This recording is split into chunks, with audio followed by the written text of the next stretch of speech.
The courthouse steps felt colder than they should have in late September. I stood there, clutching the manila envelope containing my divorce decree, watching Marcus load the last of his belongings into his Range Rover. Our Range Rover. Except it wasn't ours anymore. Nothing was ours anymore. Everything had become his through a legal process I still couldn't fully comprehend, even after living through every excruciating moment of it. My hands trembled as I watched him adjust something in the back seat. I knew what he was doing. He was making room for Lily and Owen's overnight bags, my children, my babies. The court had given him full custody, and I still couldn't understand how that had happened. How does a mother who never missed a school play, who made homemade lunches every single day, who stayed up all night when they had the flu, lose custody of her own children? Marcus finally turned to face me, his expression a mixture of satisfaction and something else. Contempt, maybe, or pity. I couldn't tell anymore. The man I'd loved for 16 years had become a stranger somewhere along the way, and I'd been too busy being a wife and mother to notice when it happened. "The movers will be at the house tomorrow morning at 8, he said, his voice flat and businesslike.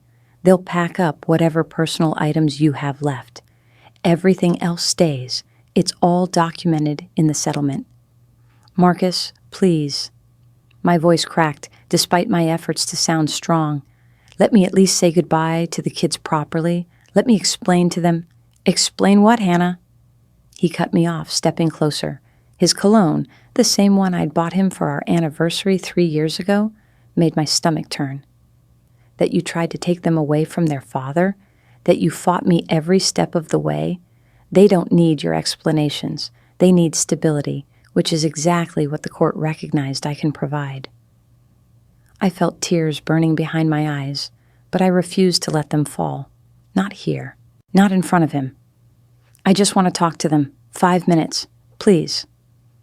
Marcus pulled out his phone and glanced at the time with theatrical precision. "They're already at Claire's parents' house. We thought it would be easier this way. Less traumatic for them." Claire. His fiancée. The woman who'd somehow become part of my children's lives while I was being systematically removed from them. She was 28 years old, 12 years younger than me, with perfect skin and a trust fund that made my former teaching salary look like pocket change. During the custody hearing, she'd sat behind Marcus in her designer suit, looking sympathetic and supportive, playing the role of the concerned stepmother-to-be with Academy Award-worthy conviction. "This is insane," I whispered, more to myself than to him. "How did this happen? How did you take everything?"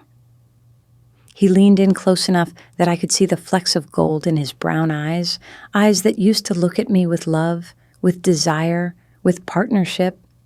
Now, they held only cold calculation. "You can forget about the kids forever, Hannah. You'll have supervised visitation twice a month, if you can even afford to maintain that.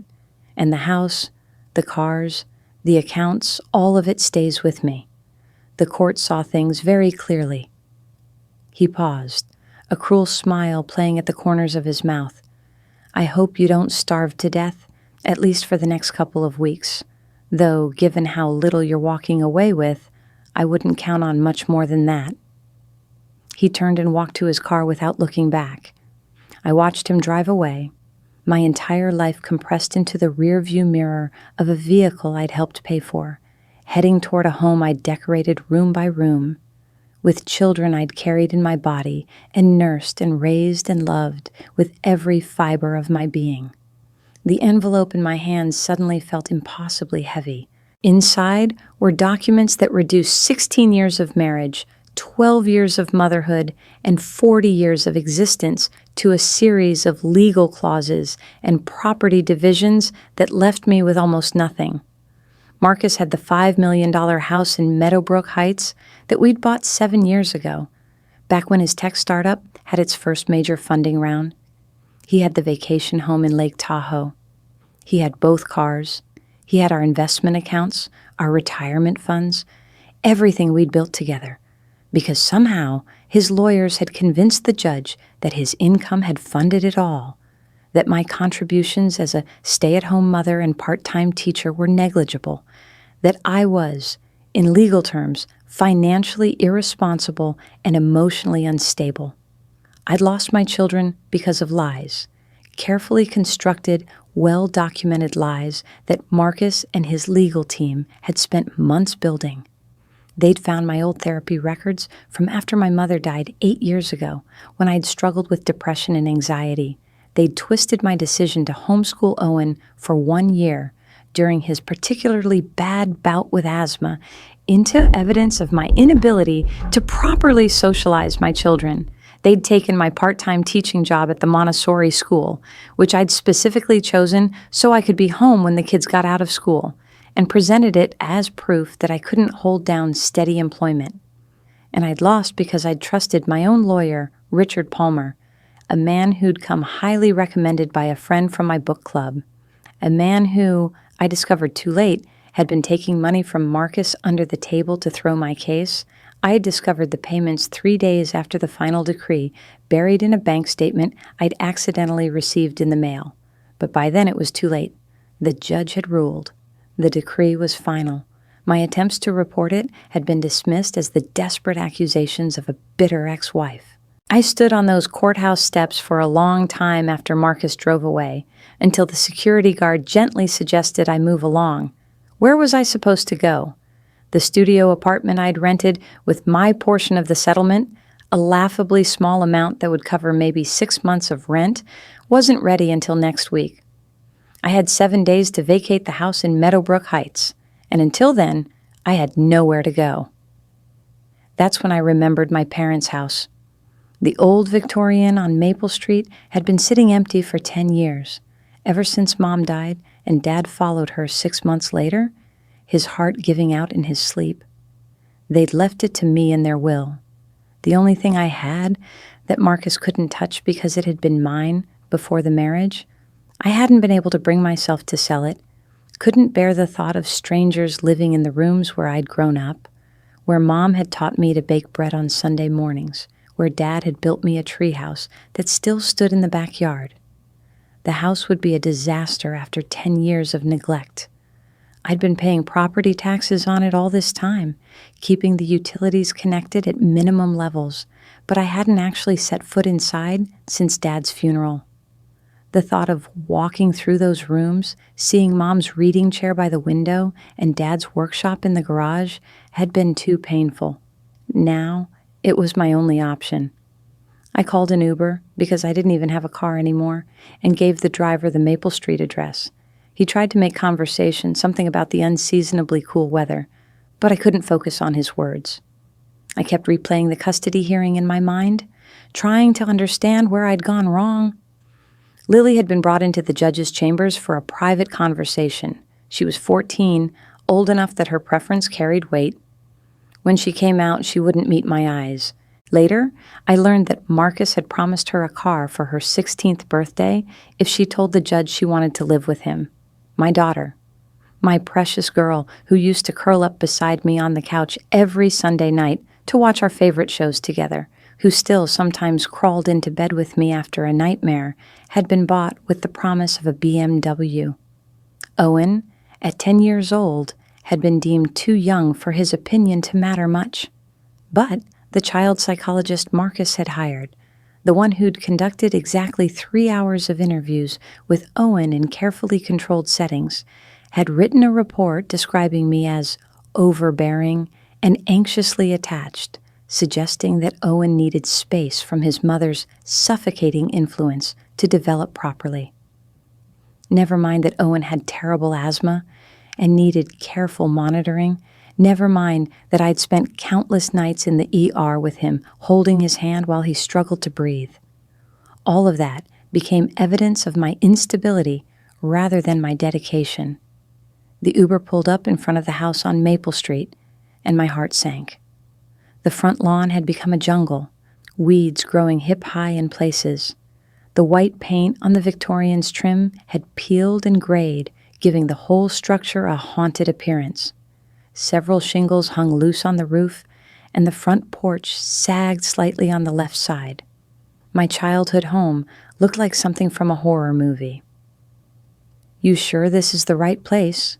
the driver asked, concern evident in his voice. "Yes, thank you." I handed him what little cash I had and got out before he could see the tears finally starting to fall. The key stuck in the lock, swollen with moisture and age. I had to lean my full weight against the door to push it open, and when it finally gave way, the smell hit me like a physical force. Mold and dust and decay, the scent of abandonment. I stepped inside and immediately started coughing, the air thick with particles of God knows what. The living room looked like a time capsule from 10 years ago. Mom's reading chair still sat by the window, a book open on the side table as if she'd just stepped away to make tea. Dad's collection of vintage records lined the wall, gathering dust and probably mildew. The furniture I remembered as comfortable and welcoming now looked shabby and sad, upholstery faded and water-stained from what must have been a leak in the roof. I walked through the rooms slowly, memories crashing over me with each step. The kitchen where Mom taught me to make her famous apple pie, where Dad would sneak cookies before dinner when he thought no one was looking. The dining room where we'd hosted Thanksgiving every year, the table extending to fit aunts and uncles and cousins who'd long since scattered across the country. The bathroom with its clawfoot tub, where Mom used to let me play for hours with waterproof books and toy boats. Upstairs, my old bedroom remained frozen in time. The posters I'd hung as a teenager, bands I could barely remember now, still clung to the walls. My bookshelf held collections I'd loved, volumes of poetry and classic novels with cracked spines from repeated readings. The bed where I'd dreamed about my future, where I'd imagined the perfect life with the perfect husband and perfect children, sat covered in dust. I sank onto that bed now, not caring about the dust that rose in clouds around me, and finally let myself cry. Great gasping sobs that came from somewhere deep in my chest, the kind of crying that leaves you exhausted and empty. I cried for my children sleeping at some stranger's house tonight instead of in their own beds. I cried for my marriage, for the man I thought Marcus was, for the partnership I'd believed we had. I cried for myself, for the woman I'd been just 6 months ago, naive enough to believe that love and dedication and doing the right thing would be enough. When the tears finally stopped, the house had grown dark. I hadn't thought to turn on any lights, and now the shadows pressed in from every corner. I made my way carefully downstairs, using my phone's flashlight to navigate. The electricity was on, but many of the bulbs had burnt out years ago. I found one working lamp in the living room and clicked it on, grateful for even that small circle of light. I had no food, no toiletries, no clean clothes beyond what I was wearing. The house had no working internet, and my phone battery was dying. I was 40 years old, professionally educated with a master's degree in early childhood education, and I had been reduced to squatting in my dead parents' deteriorating house with nothing but the clothes on my back and $317 in my checking account. The next morning, I woke up on the living room couch, my neck stiff from the awkward angle, my body aching in ways it never had in our king-size bed in Meadowbrook Heights. Sunlight streamed through the dirty windows, illuminating just how bad the house really was. Water stains tracked down several walls. The hardwood floors were warped in places, buckling from moisture. The kitchen sink dripped with a steady, maddening rhythm. I needed to make a plan. I needed to figure out how to survive. But first, I needed coffee, and the coffee maker in the kitchen looked like a science experiment. I walked to the corner store 3 blocks away, using more of my precious cash to buy instant coffee, bread, peanut butter, and a few basic supplies. The walk back felt longer than it should have, my whole body heavy with exhaustion and defeat. As I approached the house, I noticed the garage door hanging partially open. I didn't remember it being that way yesterday. The garage had always been Dad's domain, his workshop where he'd spent hours tinkering with old radios and building furniture. Mom used to joke that he loved that garage more than the house itself. I pushed the door open further and stepped inside. The space smelled different from the rest of the house, less moldy and more like old motor oil and sawdust, scents that immediately brought Dad back to me with painful clarity. His workbench sat against the far wall, tools still organized in the pegboard system he'd designed. Half-finished projects gathered dust on every surface, a rocking chair that needed one more coat of varnish, a bookshelf missing its back panel, evidence of a life interrupted mid-creation. I set my bag of groceries down and walked slowly through the space, running my fingers along the workbench, picking up tools that still fit my hand the way they'd fit his. Dad had been a mechanical engineer before he retired, brilliant with anything that could be built or fixed. He'd tried to teach me some of his skills, patient with my clumsy attempts at woodworking, never showing disappointment when I'd gravitate back to my books instead of his tools. In the far corner, behind a stack of old tires and a broken lawnmower, something caught my eye. The concrete floor looked different there, cleaner somehow, as if something had been moved recently. I walked closer, my heart beginning to pound for reasons I couldn't quite explain. I pushed aside the tires, coughing as dust filled the air. Behind them, set into the floor and covered with a piece of plywood, was something that made me freeze.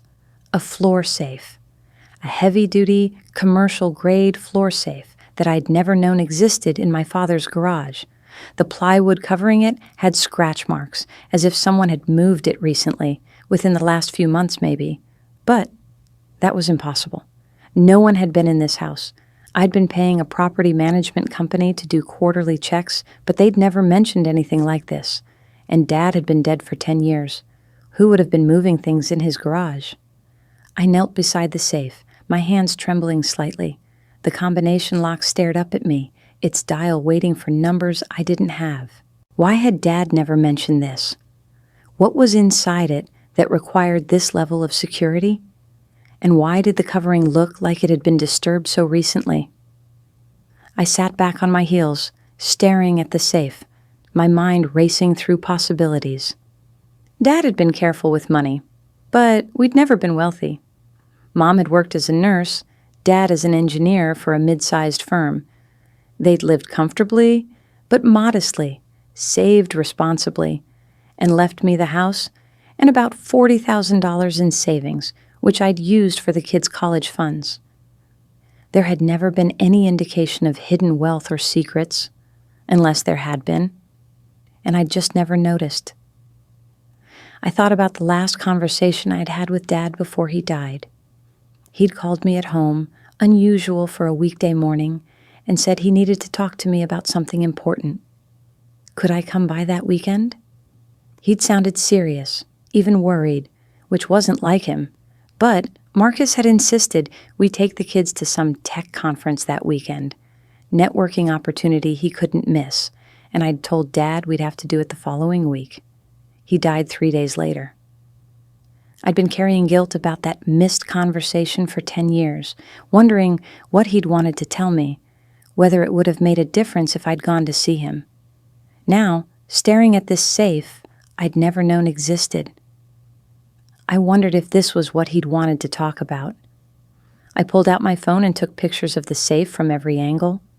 The brand was embossed on the front plate, Titan Security Systems, and below that, a model number. I opened my browser, ignoring my dwindling battery percentage, and searched for information about how to open a Titan floor safe. The results weren't encouraging. These weren't the cheap safes you buy at a hardware store. These were designed for serious security, with reinforced steel walls and sophisticated locking mechanisms. The combination was 5 digits, not the standard 3 or 4, which meant thousands of possible combinations. Without the code, opening it would require either a professional safe cracker, which I certainly couldn't afford, or a cutting torch, which might damage whatever was inside. I tried the obvious combinations first.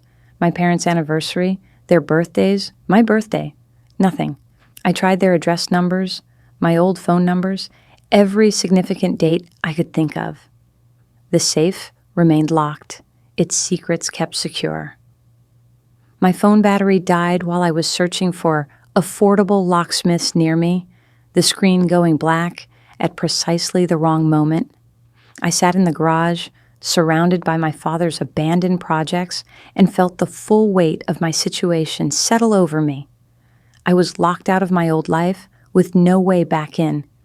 And now I discovered I might be locked out of something else entirely, something my father had hidden away for reasons I couldn't begin to guess. The morning light shifted, coming through the dusty garage window at a steeper angle, and I realized I'd been sitting here for over an hour, staring at a safe I couldn't open. I needed to focus on practical matters. I needed to figure out how to make the house livable. I needed to find a way to earn money. I needed to maintain contact with my children, even if it was just the supervised visitation the court had allowed. But I couldn't stop thinking about the safe. Over the next 3 days, I threw myself into cleaning the house. It gave me something to do besides think about Lily and Owen, besides wonder what they were doing, whether they missed me, whether Marcus was already poisoning them further against me. I scrubbed mold off walls, washed windows, swept and mopped until my arms ached. I found a working space heater that helped dry out some of the dampness. I made the master bedroom habitable, setting up the bed with sheets I bought at a thrift store. And every few hours, I'd find myself back in the garage, trying new combinations on the safe. I tried every variation of numbers I could think of. I tried patterns on the dial, thinking maybe Dad had used some kind of geometric sequence. Nothing worked. The safe remained stubbornly, impossibly locked. On the 4th day, I received my first supervised visitation schedule. 1 hour this Saturday afternoon at a community center downtown with a court-appointed supervisor present at all times. 1 hour to see my children. 1 hour out of the 168 hours in a week. I had to fight back another wave of tears when I read it. I called the number listed for the supervisor, a woman named Patricia Calloway, to confirm the appointment. Her voice was professionally neutral, giving away nothing about whether she thought I was the unstable mother Marcus's lawyers had painted me as, or just another parent caught in an ugly divorce. Your ex-husband has requested that the children not be informed about the visit until the morning of, Patricia told me. He feels it would cause them undue stress to know in advance. He's worried about their stress? The words came out sharper than I intended. I'm their mother. They should know when they're going to see me. Mrs. Bennett, I understand your frustration, but these are the terms the court has set. If you disagree with them, you'll need to file a motion for modification through your attorney. My attorney? Right. The attorney who'd betrayed me, who I could never afford to hire again even if I wanted to. The attorney who'd helped Marcus destroy my life for whatever money Marcus had paid him under the table. After I hung up, I sat on the front porch, watching the neighborhood go about its day. The houses on Maple Street were a mix of older homes, like my parents' place, and newer renovations. Across the street, a young couple was moving in, the husband carrying boxes while his pregnant wife directed him. They looked happy, excited, exactly like Marcus and I had looked when we'd first bought our house in Meadowbrook Heights. I wondered when it had all gone wrong. When had Marcus decided I was disposable?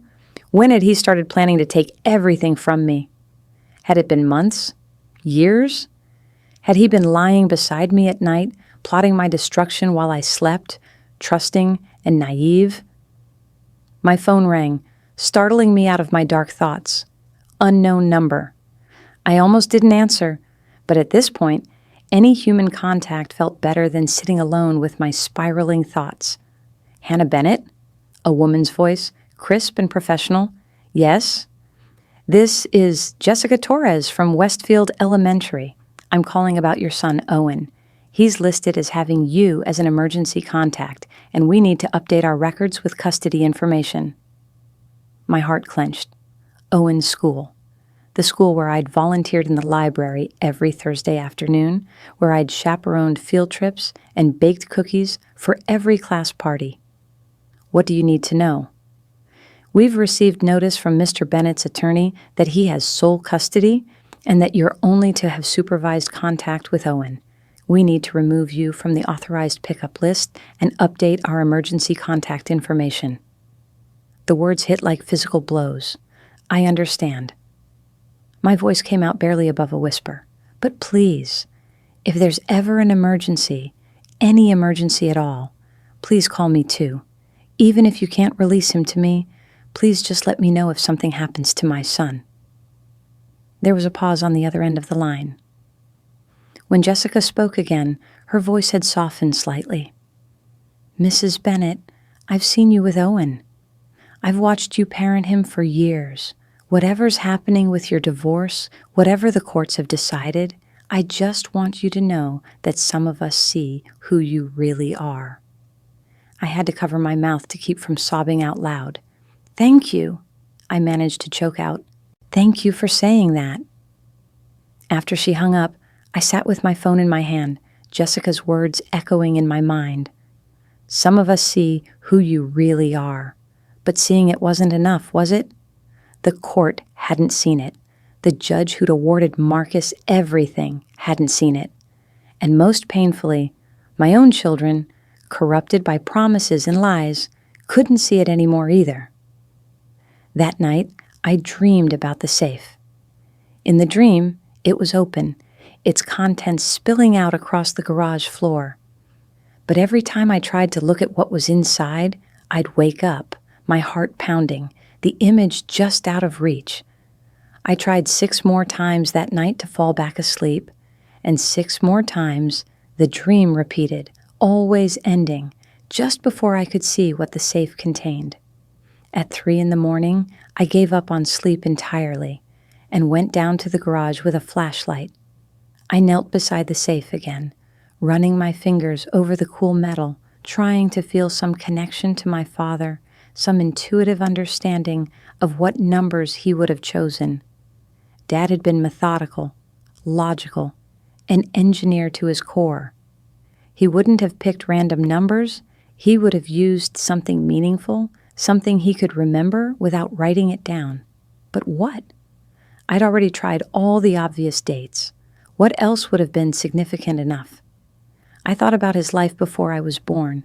He'd grown up in Pennsylvania, the oldest of 4 children in a working-class family. He'd worked his way through college, the first in his family to get a degree. He'd met Mom at a church dance in 1972, married her 6 months later. I was born in 1983, their miracle baby, after years of thinking they couldn't have children. 1983. I hadn't tried that. My fingers moved to the dial, turning to 1, then 9, then 8, then 3. The safe remained locked. I tried it in reverse. 3, 8, 9, 1. Nothing. What else? Dad's parents had died before I was born.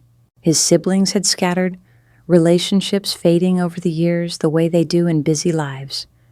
There had been a brother, James, who died young. I tried to remember when that had happened. The 60s? The 70s? I'd heard the story once at a family gathering, but the details were fuzzy. I pulled out my phone to search for my uncle's death date, then remembered it was dead. I'd need to charge it back in the house, and I was too focused now to break away from the safe. Instead, I kept trying combinations, moving through possible years, dates, numbers that might have meant something to Dad. The sky was starting to lighten when I finally gave up and went back inside.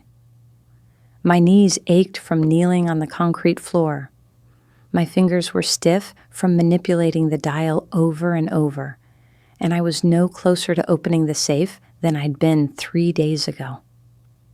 I plugged in my phone and fell onto the couch, too exhausted to make it up the stairs to bed. When I woke up, it was afternoon, and I'd missed a call from Patricia Calloway, the visitation supervisor. She'd left a voicemail confirming Saturday's appointment and reminding me that I needed to arrive 15 minutes early to review the ground rules. Ground rules for seeing my own children. The absurdity of it made me want to laugh and cry at the same time. I spent Friday preparing for the visitation. I bought a small gift for each of them with money I couldn't afford to spend, a book on basketball strategies for Owen, since he'd started playing last year, and a journal with a beautiful cover for Lily, who'd always loved to write. I rehearsed what I'd say to them, how I'd make them understand that none of this was their fault, that I loved them unconditionally, that I was fighting to come back to them even if they couldn't see the battle. That night, I tried the safe again. This time, I approached it differently. Instead of thinking about dates and numbers, I tried to think like Dad. He'd been a puzzle solver, someone who enjoyed crosswords and logic problems. He'd loved codes and ciphers, used to make treasure hunts for me when I was little, hiding clues around the house in the form of riddles and number sequences. What if the combination wasn't a date at all? What if it was something else, something more complex? I tried my birthday backwards and forwards, tried adding and subtracting years. I tried Mom's birthday in the same ways. I tried the address numbers of every place we'd lived. Nothing worked. The safe sat there, mocking me with its sealed perfection, holding secrets I might never access. Saturday morning arrived too quickly and too slowly at the same time. I dressed carefully in clothes that said responsible mother, but not trying too hard. I arrived at the community center 45 minutes early, too nervous to risk being even a minute late. Patricia Calloway met me in the lobby, a woman in her 50s, with kind eyes, but a professional distance that made it clear she'd seen too many of these situations to get emotionally involved. She led me to a small room with a table, some chairs, and a box of toys in the corner that looked like they'd been donated from someone's garage sale. The fluorescent lights hummed overhead. The walls were painted an institutional beige. This was where I would see my children, in this depressing room that smelled like disinfectant and defeat. The rules are simple, Patricia explained, sitting in a chair in the corner with a clipboard. No discussion of the divorce or custody arrangement. No making promises about when you'll see them next. No physical contact beyond brief hugs at the beginning and end. No gifts unless approved in advance. I brought them small gifts, I said, pulling out the wrapped packages. Books, is that acceptable? She examined them, unwrapping them despite my careful packaging, checking the inscriptions I'd written inside. Finally, she nodded. These are fine. Can I ask a question? My voice sounded strange even to my own ears. Do you think I'm dangerous? Do you think I'm the kind of mother who would harm her children? Patricia looked at me for a long moment. Mrs. Bennett, what I think doesn't matter. I'm here to observe and document. The court has made its decision. But you've done this before. You've seen actual dangerous parents. Do I seem like them? She sighed, and for just a moment, the professional mask slipped. No, but I've also seen parents who seem perfectly fine on the surface and aren't. My job isn't to judge, it's to protect the children and follow the court's orders. Before I could respond, there was movement in the hallway. My heart began to race. Owen came through the door first, and I had to physically stop myself from running to him. He looked taller than he had just weeks ago, his hair freshly cut in a style I didn't recognize. He saw me and froze, his face cycling through emotions too quickly for me to read them all. Hey, buddy, I said, keeping my voice steady despite the tears threatening to spill. I missed you so much. Lily came in behind him, and the sight of her took my breath away. She'd cut her hair short, chin length. When the last time I'd seen her, it had been past her shoulders. She was wearing makeup, something I'd said she could start doing at 15, not 14. She looked older, harder, like she'd aged years instead of weeks. "Hi, Mom," she said, her voice careful and neutral. We sat at the table, Patricia watching from her corner, and I tried desperately to make the most of my 60 minutes. I asked about school, about their friends, about what they'd been doing. Owen answered in short sentences, clearly uncomfortable. Lily gave me longer responses, but they were curated, edited, the real emotions hidden behind a wall I'd never seen her build before. "I brought you both something," I said, sliding the books across the table. Owen picked up his and flipped through it, genuine interest flickering across his face. "Thanks, Mom. This is cool." But Lily just stared at hers. "Dad said we shouldn't accept gifts from you. He said you're trying to buy us back." The words hit like a slap. "Lily, honey, I'm not trying to buy you. I'm your mother. I love you. I just wanted to get you something I thought you'd like." "Why did you try to take us away from Dad?" she asked, and I could hear Marcus's words coming out of her mouth. "Why did you lie to the courts about him?" "I didn't lie about anything. Baby, I promise you, everything I said in court was the truth. Your father—" I stopped myself, remembering Patricia's warning about not discussing the divorce. "Your father what?" Lily pressed. "Your father is a liar? Your father is the bad guy? That's what you want us to believe?"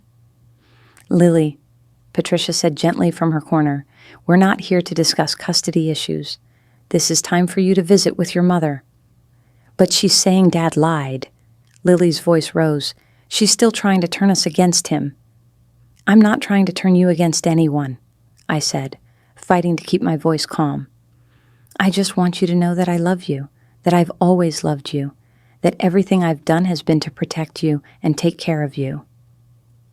"If you really loved us, you wouldn't have made Dad so mad," Owen said quietly, his eyes on the table. "You wouldn't have made him have to fight for us." I felt something break inside me. Marcus had done his work well. He'd convinced them that I was the villain, that he was the hero rescuing them from their unstable mother.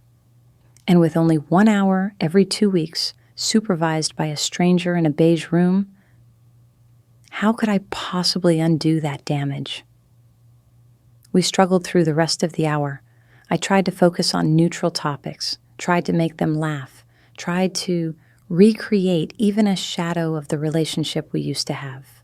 But it was like talking to people wearing masks of my children's faces. The real Lily and Owen, the ones who used to crawl into bed with me on Sunday mornings, who used to tell me everything, who used to look at me with uncomplicated love, were gone. When Patricia announced that time was up, Lily left without even hugging me goodbye. Owen gave me a quick obligatory hug, his body stiff and uncomfortable in my arms, before following his sister out the door. I sat alone in that terrible room and cried until Patricia gently suggested I should leave. She didn't offer comfort, didn't say anything to indicate whether she thought the visit had gone well or poorly. She just handed me a tissue and waited for me to compose myself enough to walk out. The drive home, sitting in the back of another Uber, felt longer than any journey I'd ever taken. I kept replaying moments from the visit, trying to find something positive to hold on to. Owen had liked his book. That was something. Lily had looked at me a few times with something that might have been longing beneath the anger. Maybe that was something too. When I got back to the house on Maple Street, the sun was setting, casting long shadows across the overgrown lawn. I couldn't bring myself to go inside yet. Instead, I found myself walking to the garage, to the safe that had become an obsession, a puzzle I could focus on, instead of the unsolvable problem of my destroyed life. I knelt beside it again, my knees finding the same worn spots on the concrete where I had been kneeling for days. I put my hands on the cool metal and closed my eyes, trying one more time to feel some connection to my father, some intuitive knowledge of what he'd been thinking when he'd installed this safe and chosen its combination. What would Dad have wanted me to remember? What would have been so important that he'd go to these lengths to protect it? And why hadn't he told me about it before he died? I thought about that last phone call again, the one where he'd said he needed to talk to me about something important. Had this been it? Had he been planning to tell me about the safe, to give me the combination, to explain whatever secrets he'd been keeping? And if so, Why had it been so urgent? Why couldn't it wait a week? Unless he'd known he was dying? Unless there had been something wrong, something the doctors had told him, something that made him realize he was running out of time. I opened my eyes and stared at the safe with new understanding. If Dad had known he was dying, if he'd known he only had days or weeks left, what would he have wanted to make sure I could find? What would have been important enough to call me urgently, but private enough that he couldn't just tell me over the phone? The answer had to be in this safe. I tried new combinations with renewed energy. I tried his hospital room number from when Mom died, thinking maybe that had been significant. I tried the coordinates of our house, which I looked up on my phone. I tried combinations based on his engineering license number, his social security number, anything I could think of that might have seemed important to a man facing his mortality. Nothing worked. The safe remained locked, its secrets buried with my father. It was fully dark when I finally gave up and went inside. My knees were bruised from kneeling. My fingers ached from turning the dial.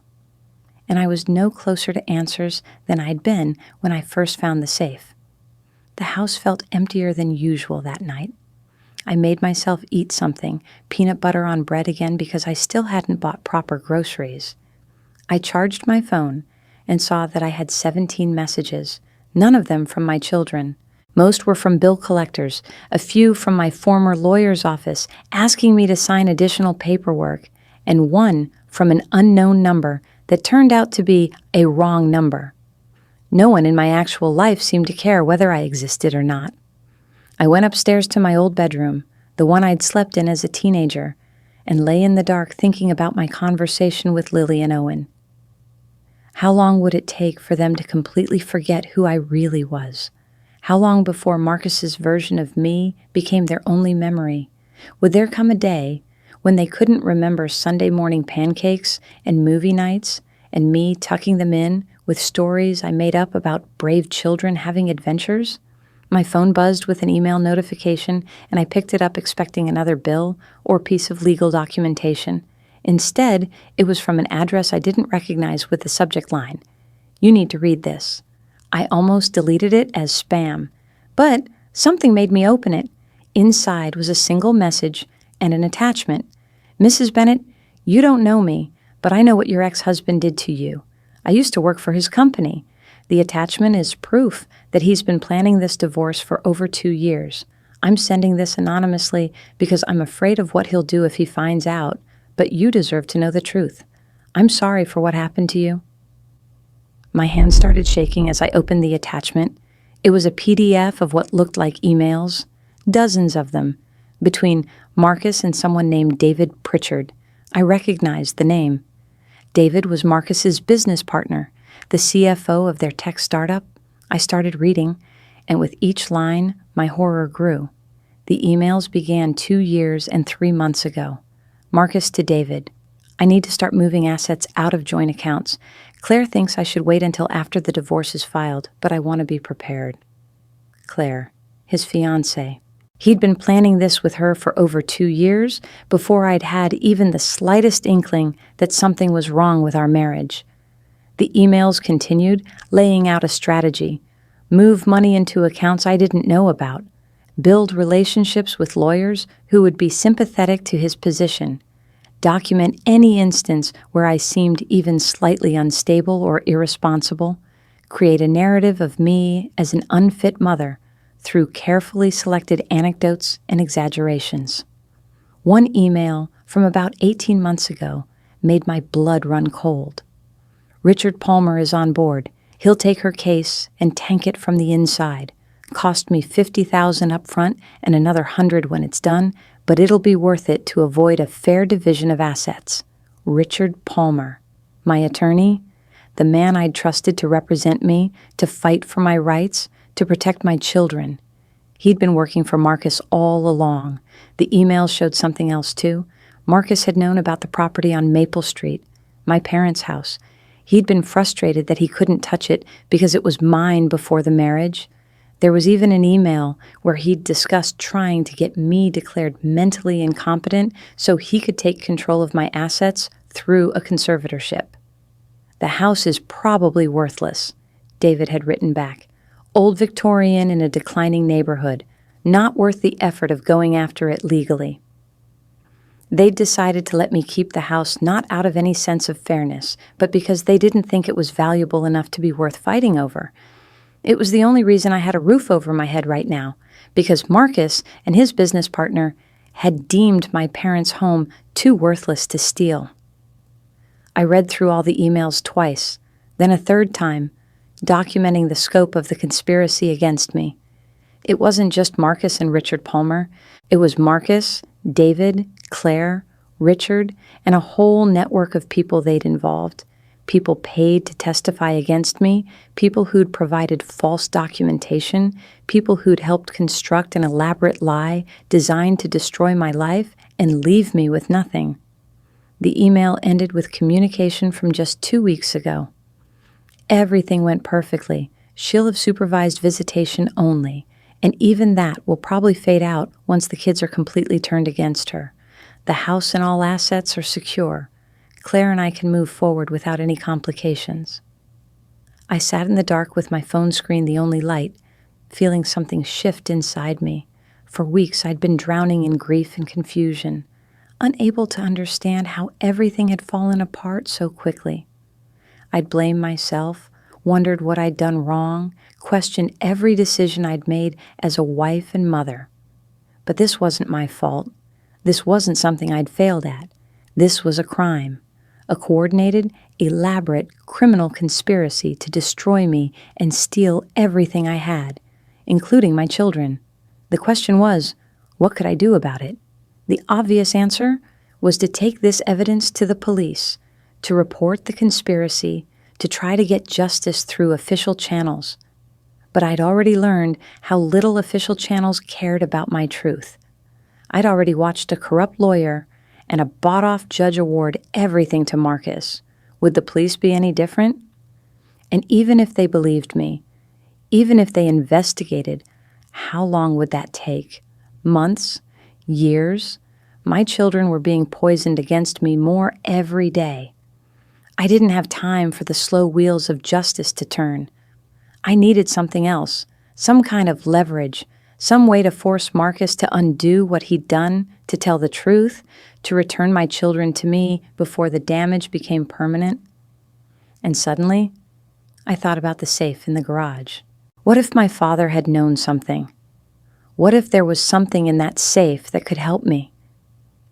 It seemed too coincidental otherwise, finding this safe right when I needed it most, right when I was at my lowest point with nowhere to turn and nothing to fight with.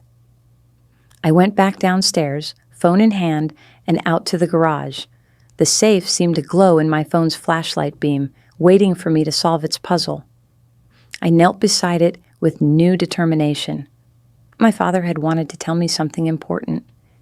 He'd been keeping something secure, something valuable enough to require this level of protection.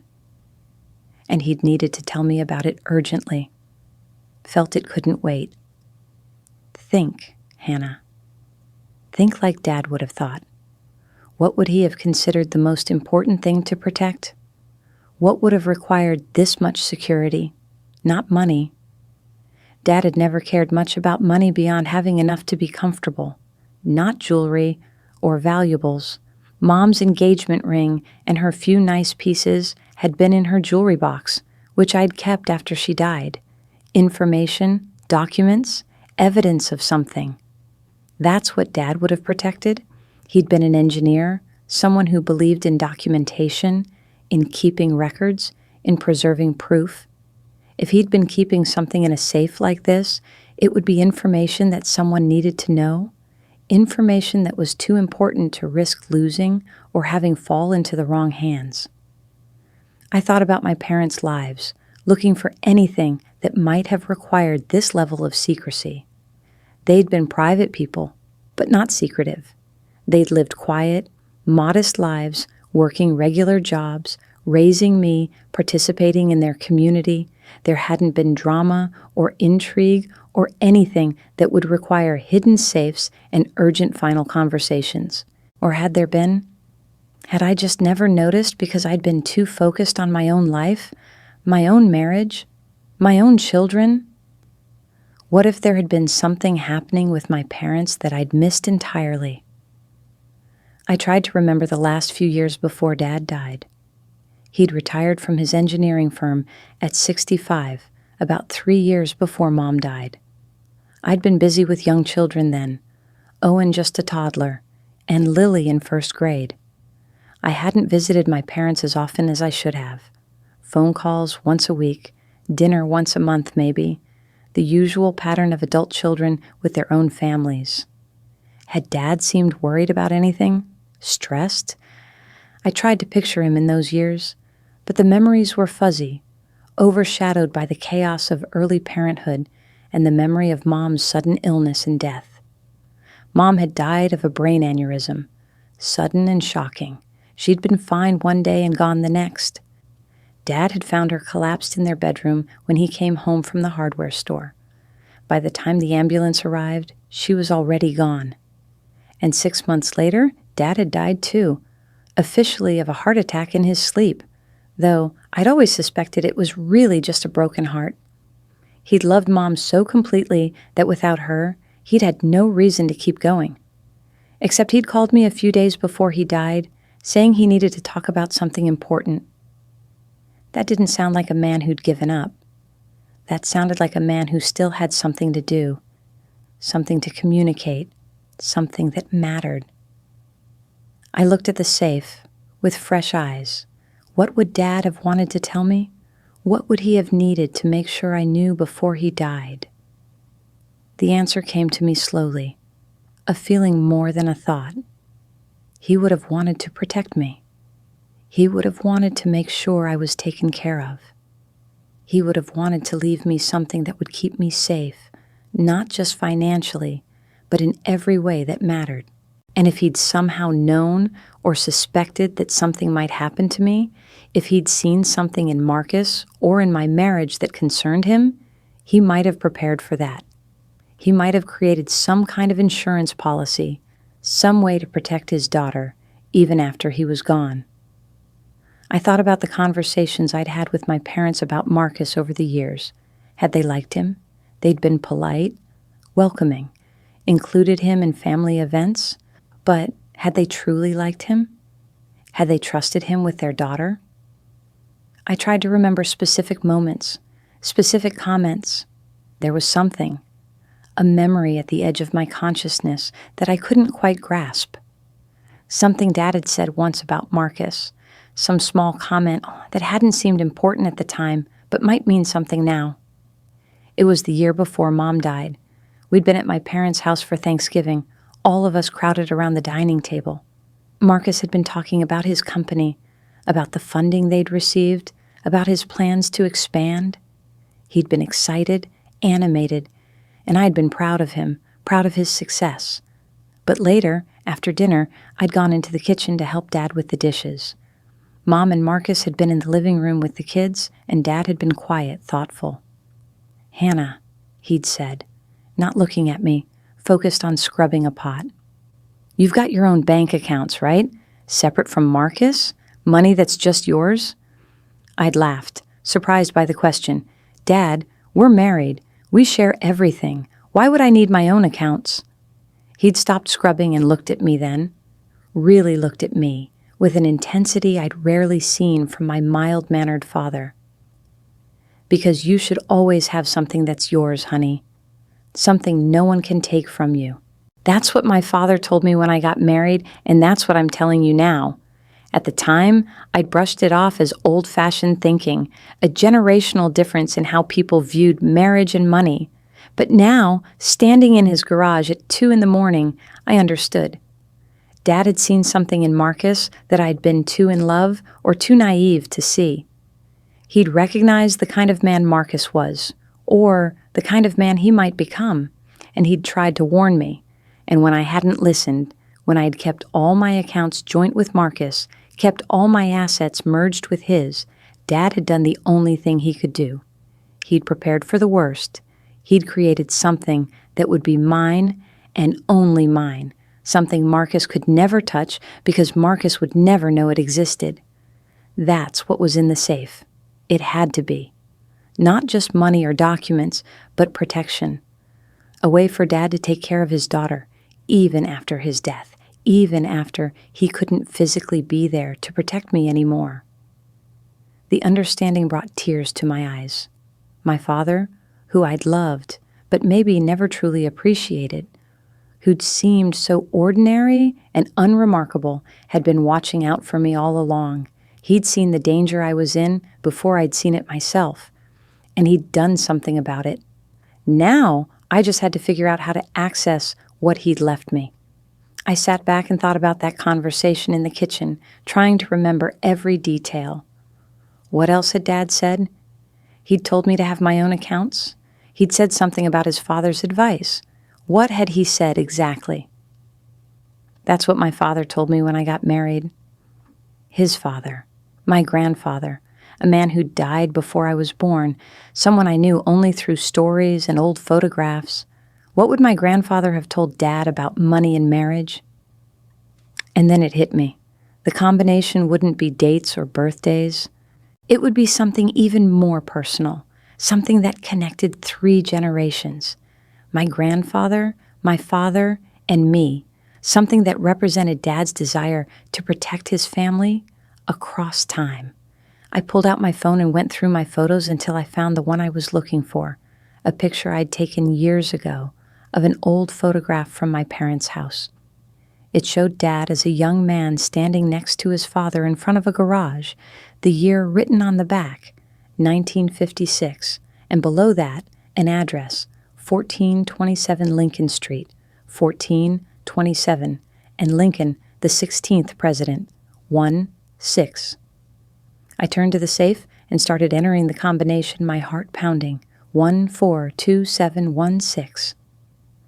The dial resisted on the last number, and my heart sank, but I hadn't pulled the handle yet. I pulled it, and with a sound like a sigh, like a secret being released after years of containment, the safe opened.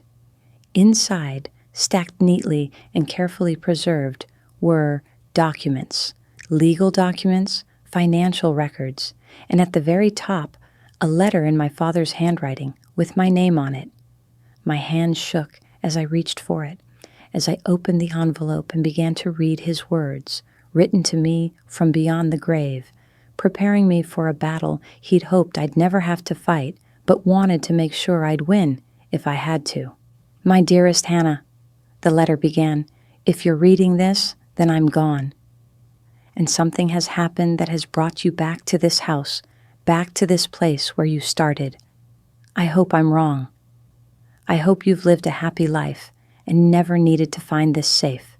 But if I'm right, if Marcus has shown his true colors, if he's taken everything from you the way I feared he might, then everything in this safe is yours, and it will help you fight back.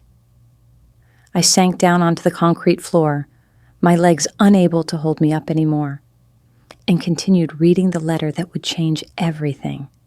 The letter that proved my father had known all along, had prepared for this moment, and had left me exactly what I needed to reclaim my life. But I'll tell you what was really in that safe, what my father had prepared for me, after I explain what happened next, after I tell you about the fight I had to wage with the weapons he'd given me, after I show you how a seemingly defeated woman used her dead father's carefully preserved secrets to dismantle the conspiracy that had destroyed her life and win back everything that had been stolen from her, including her children. Because that's what this story is really about. Not the losing everything part, though that happened. Not even the finding the safe part, though that was crucial. This story is about what comes after the bottom, after you've been stripped of everything you thought defined you, after you've discovered that the people you trusted most were your greatest enemies. This is about the climb back up, about justice delayed, but not denied, about a mother's love that proved stronger than a father's betrayal. And it starts with 3 words my father wrote at the bottom of his letter. Now, fight back.